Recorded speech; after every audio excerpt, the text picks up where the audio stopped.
Chapter 9. The rain was still coming down, and I'd either have to put on my wet tennis shoes to go back to the dorm or take off my socks and walk in my bare feet. I stood at the door, watching the rain make rivers on the window of the side door to the school, feeling the cold of the cement stairs creeping through my socks. Barefoot it was. Then I heard a woman's voice, singing. It was a rich, soulful voice, full of tenderness and heartache. Something in me hurt like a wounded joint that aches when it rains. The voice was coming from the basement. As I walked down a couple of stairs, it dawned on me that it had been a while since I'd heard a woman's voice at all. Oh, there'd been the ladies from church who'd brought over casseroles after my mom died, but they usually spoke only in sympathetic whispers. The woman at the funeral home was old and she smoked, so her voice was deeper than my father's. And there was Miss B, the librarian, but she spoke in a hushed librarian voice. No, I crept closer. This was the voice of a whole different kind of woman. She sang of wishing on the moon and begging of the stars. It was a song of dreams and longing. As I got closer to the custodian's workshop, I could hear a crackly, whirring sound and realized with some disappointment that the singing was from a record. I remembered what Early Auden had said.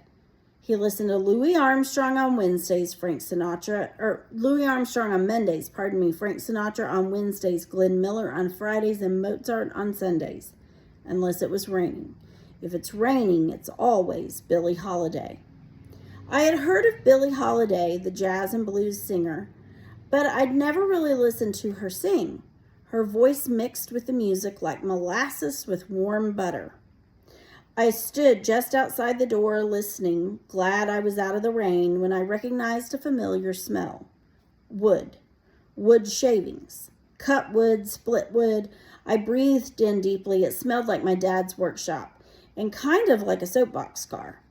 Suddenly, I had a feeling I knew what Early was doing. I walked in, and there he was, leaning over the sweetie pie, laid out on a wooden frame. He had knocked out several sections of warped boards and was working at unscrewing the seat rigging. I opened my mouth to tell him thanks, but no thanks. I really wasn't serious about building a better boat. Her real name is Eleanor Fagan, Early said before I could speak. Whose real name? I said, irritated at how he just jumped into a conversation, making me feel 2 steps behind. Billie Holiday's. I wondered if she changed it so people wouldn't confuse her with Eleanor Roosevelt. But I don't see how they could be confused because one's white and one is black. Do you know which one is white and which is black? Yes, Early. I know which is which. My irritation subsided a little. He was odd, but in a funny way. Plus, one is a singer and one is the president's wife. Yep, it'd be pretty hard to confuse the two of them.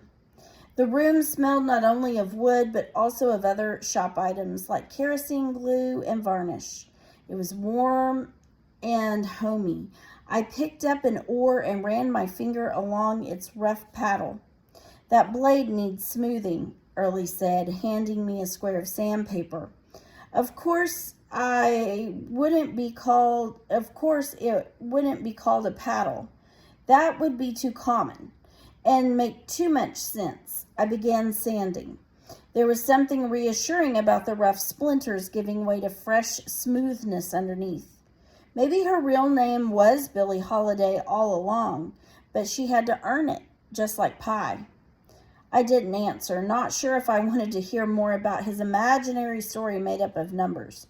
Remember that part, Jackie? The part where Pie wants to go explore and his mother says to keep an eye on the stars. Remember that?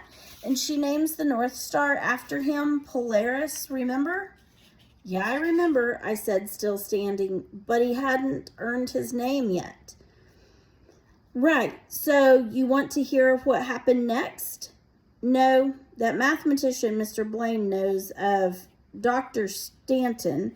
He's going to present his theory next month about pi ending. He says one number's already disappeared and eventually pi will die out. Stop that. You don't know what you're talking about. Early moved quickly to sit on his cot. He grabbed a jar of jelly beans off the shelf and poured them out onto his bed and started sorting them by color. I guess he did that to calm himself down, but at one point he just quit sorting. His hands lay at his sides and he stared off into space. His eyes blinked and fluttered a few times. I wouldn't have called it a full-blown fit, but I knew he was having one of those seizures the boys talked about. Just as I started to think that maybe I should go for help, he came out of it. I know where he is, Early said as if nothing had happened. Where who is? I was confused. Pi. That professor says pi ends. But I know where he is. Now, if you remember, 1 in 3.14 in an early story, 1 represented pi. So for the 1 to disappear would be like pi's disappearing. He's not talking about your character, it's the number that will end. But I could see that for Early, they were one and the same. Sometimes he's hard to find for a while, but he always comes back. I always find him. Early kept sorting the jelly beans into neat groups of red, orange, yellow, green, blue. Billie Holiday's voice trailed off, one song ending and another one beginning. Early replaced the jelly beans in the jar, then flipped his chalkboard around, revealing rows of numbers. See, it's right here that he gets in his boat. These numbers, see how they look wavy like the ocean? 3, 2, 8, 5, 3, 4, 5, 7, 6, 8. No, they don't look wavy. They're just numbers, and you're making up a story to go along with them. I get it. It's pretty creative. Early balled his fists again. They're not just numbers, and I'm not making up a story. The story is the numbers. Look at them. The numbers have colors. Blues of the ocean, sky, green grass, a bright yellow sun.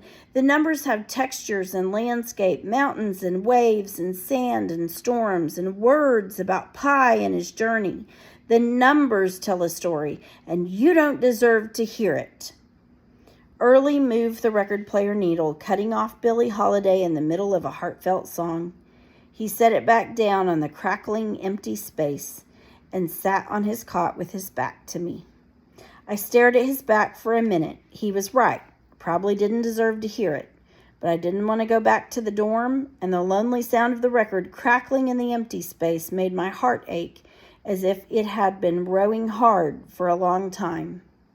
So these numbers, the wavy ones, what do they say? Early didn't turn around. His voice was quiet. That's where the sea gets rough.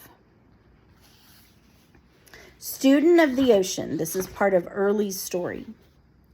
The young navigator had set off by the light of the stars, but they were soon covered by clouds, and the sea grew rough.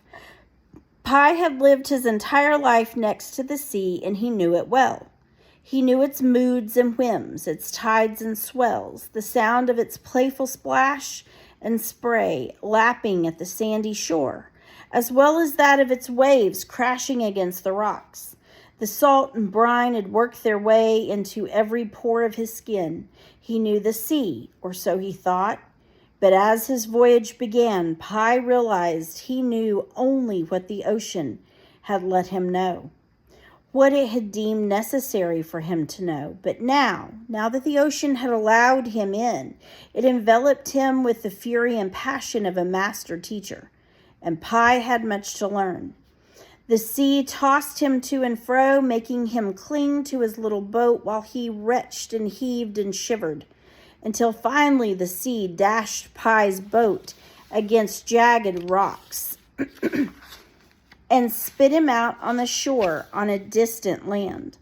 But Pi was angry and turned his back on the ocean. He didn't need a teacher. He would learn the lessons he wanted to learn, and he did learn that eating all your provisions in a day will leave you hungry the next, and starving the next after that. That yelling at the stars through the night and sleeping throughout the day will produce a sore throat and scorched skin, and that kicking a wrecked boat will not fix it. But eventually his anger and pride subsided as fatigue set in and he lay on the beach ready to learn. The ocean washed over his dry, burnt body, rousing him from his delirium, teaching him to look for fresh water in hollow stalks and to use the sap from plants to soothe his skin. The sea withheld food, teaching Pi to search the beach for crabs, hunt for boar, and learn the sweet taste of a good berry over the bitter taste of the bad. The ocean, in its cycle of wind and rain, pelted Pi, encouraging him to build a lean-to of reeds and leaves to keep himself dry. Over time, Pi's muscles grew strong and his mind stronger. He knew to find shelter when the colorful island birds ceased their chatter. A storm was coming. He knew that fish were easier to catch in the calm of low tide, and he knew that a boat left wrecked on the beach will not fix itself. Rebuilding his boat brought new discoveries for the young navigator. He had a keen eye for the craft, carving, bending, lashing, and he found pleasure in the work. The way the wood of the fallen tree would take shape in his hands, the feel of running a rough sandstone over the wood to make it smooth. Through his labor, he discovered that a thumb is best not left under a falling hammer, and that sweat and aching muscles bring satisfaction and restful sleep. Finally, after Pi had learned much in the way of survival, as well as humility, the sea allowed him back. But Pi was still learning his place in the world, and he had not yet earned his name.